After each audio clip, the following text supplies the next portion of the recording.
waba warazengurutse amahanga wifuza bikanga, nyamuneka bene data ntago mukeneye kujya ahandi hantu ngo babahende. Mugane umuvuzi gakondo uvura bigakunda, avura inyatsi, ababuze abagabo, ingo zidasobanutse, ukunda nta gukunda, muze abahuze. Business byaranze, muze abigorore.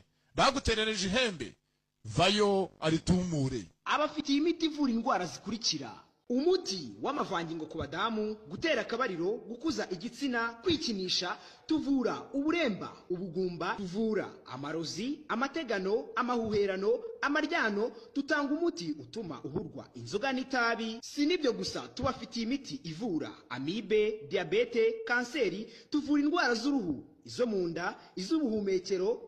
Akarusho ku gitsina gore tubafitiye umuti wo guca imyeyo, umuti w'ubucuruzi, umuti w'urukundo, umuti ugaruye ibyibwe. Dutanga uruhereko, umuti wo gutera akabariro ku bagabo. Tubafitiye umuti ukuza igitsina. Dutanga umuti ugahurwa kwikinisha. Tubafitiye umuti utuma uhurwa itabi n'inzoga. Tubafitiye umuti usiga ku gitsina kikaba kinini. Twatanze promosiyo ku mafaranga ibihumbi 5 gisuzumiro ugacyura n'umuti.